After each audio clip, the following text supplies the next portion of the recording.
Bismillahirrahmanirrahim.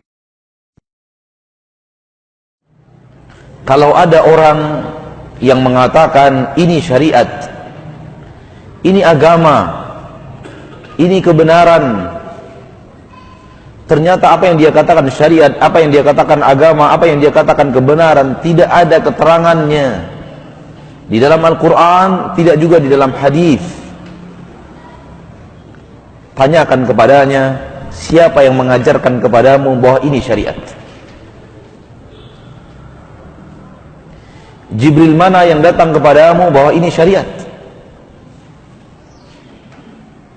Wahyu mana yang telah sampai kepadamu bahwa ini syariat?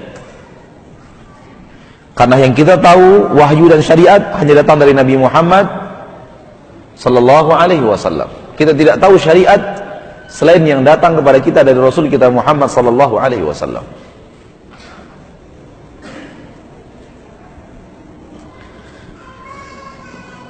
Kalaulah boleh agama Islam dibuatkan lagi sesuatu yang baru, dibuatkan lagi cara yang baru, dibuatkan lagi sistem yang baru, apa artinya firman Allah di dalam surah Al-Maidah itu, Al-yawma akmaltu lakum dinakum. Hari ini aku sempurnakan untuk kalian agama kalian. Berarti Islam belum sempurna, masih perlu revisi, masih perlu dievaluasi.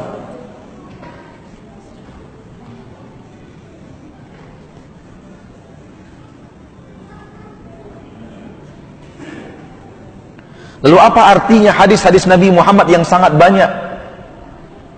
Hampir di setiap khutbah, hampir di setiap ceramah, Rasulullah memulainya dengan mengatakan,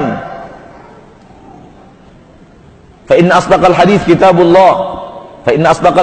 kitabullah, wa khairal hadi hadi Muhammadin sallallahu alaihi wasallam, wa syarrul umuri muhdatsatuha, fa inna kulla muhdatsatin bid'ah, wa kulla bid'atin dhalalah. Sebaik-baik bacaan adalah kitabullah, sebaik-baik petunjuk Muhammad Rasulullah. Seburuk-buruk perkara bid'ah yang baru, setiap yang baru bid'ah, setiap yang bid'ah itu sesat. Apa artinya hadis yang sangat banyak? Wa iyyakum wa muhdatsatil umur, man amila amal laysa alaihi amruna fa huwa raddun. Apa artinya hadis ini kalau bid'ah masih boleh untuk umat Islam? Sesuatu yang dilarang, sesuatu yang dikatakan buruk, sesuatu yang dikatakan sesat boleh? Apa artinya hadis Nabi? Apa artinya larangan Nabi kita Muhammad sallallahu alaihi wasallam? Apakah Nabi melarang kita untuk hal yang boleh dikerjakan? La ilaha illallah. Malakum kaifa tahkumun? Wahai kalian, bagaimana kalian membuat keputusan?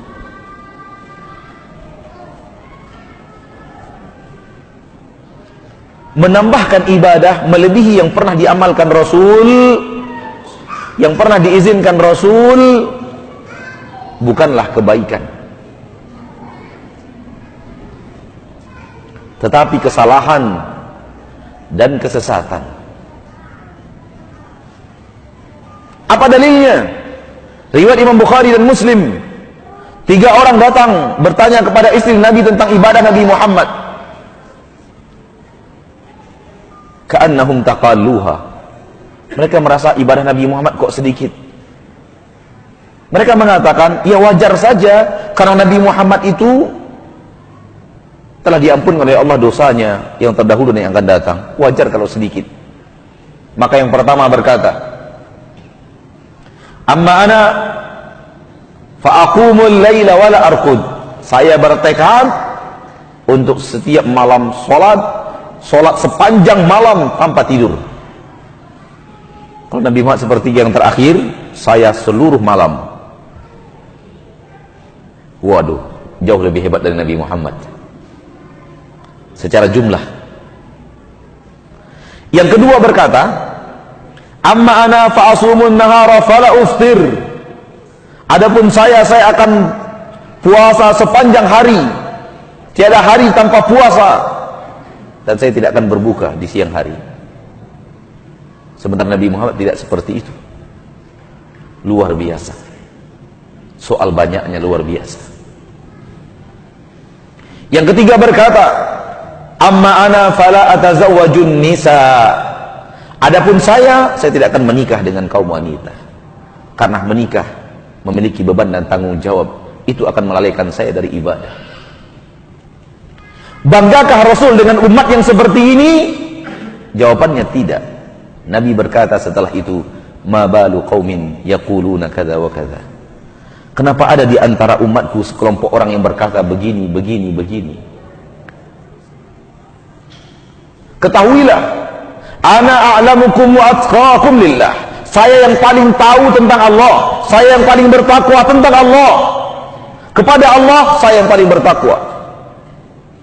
Walakinni usalli wa arqud. Saya salat, saya juga tidur. Wa asumu wa uftir. Saya puasa, saya juga kadang tidak berpuasa di siang hari. Wa atazawwajun nisa. Saya menikahi kaum wanita. Faman raghiba an sunnati falaysa minni. Yang tidak suka sunnahku bukan umatku. Jumlah lebih banyak bukan berarti lebih baik. Ada orang yang berjumlah ibadahnya mau lebih daripada Nabi Muhammad.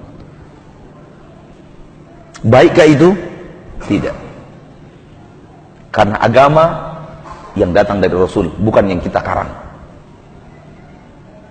bukan yang kita buat sendiri, bukan apa mau kita, tapi apa maunya Allah. Dan apa yang Allah mau, Allah ajarkan kepada Rasul, dan Rasul sampaikan kepada umat.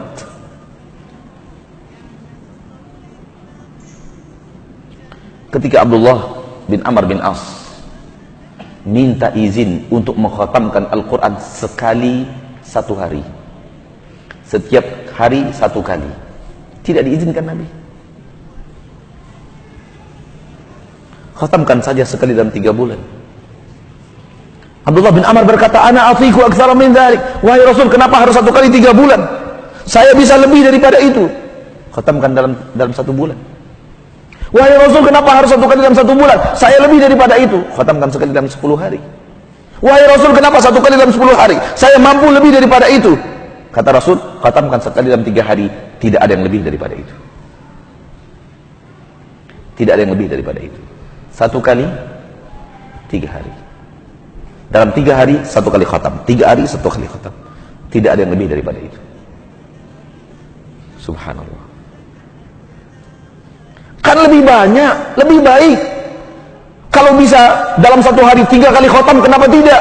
Itu pikiran Anda, bukan syariat. Dengarkan ketika Nabi berbicara tentang Khawarij. Kalian wahai para sahabat,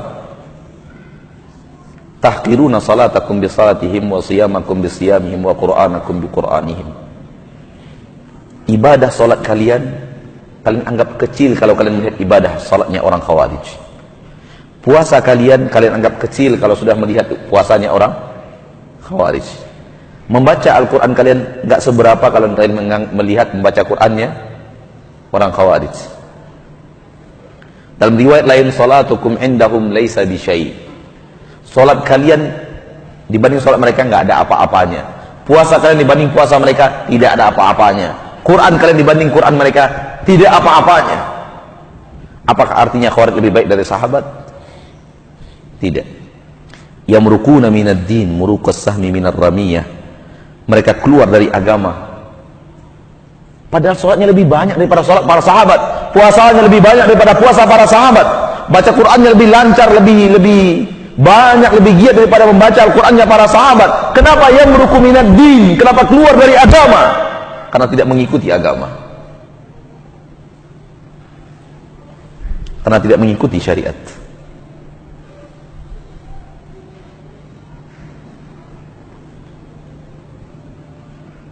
Maka jangan salah.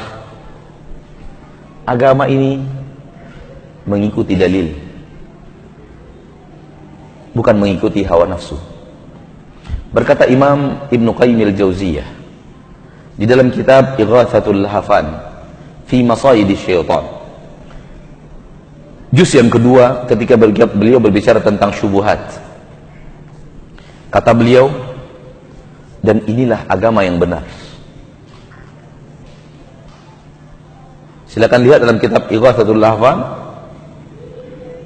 juz yang kedua, ketika beliau bicara tentang syubhat. Dan kalau saya tidak khilaf, tidak salah, kitab Ighatsatul Lahfan telah ada diterjemahkan dalam bahasa Indonesia dengan judul Manajemen Qalbu, Ibnu Qayyim Al-Jauziyah. Lihat di sana bab asyubuhat, syubhat dan syahwat, fitnah syubhat dan fitnah syahwat. Beliau berkata, dengarkan, dan ini agama yang benar, ini pemahaman yang benar. Kata beliau, jadikan Rasul teladanmu dalam seluruh urusan agama, mulai yang terkecil sampai yang terbesar. Jangan ikuti beliau sebahagian sementara sebagian lain tidak.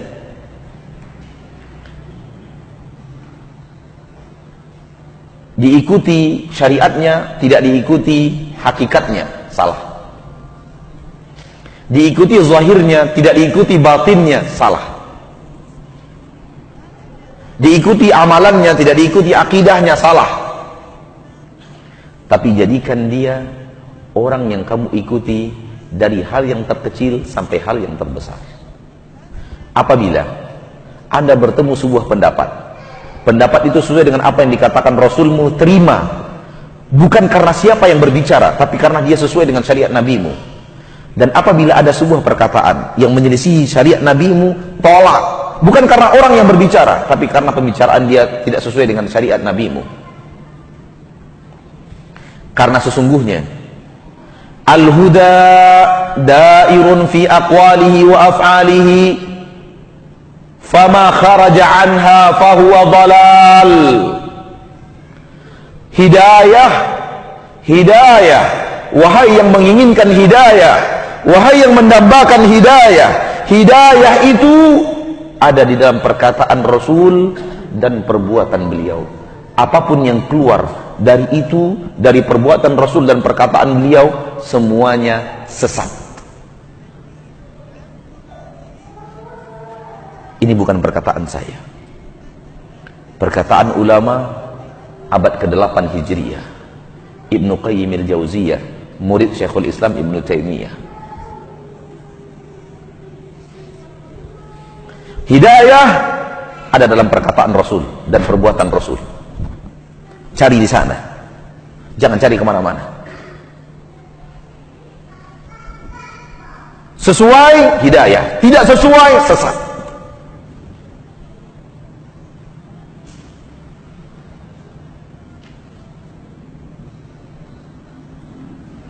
Terakhir, dan sebenarnya bukan yang terakhir,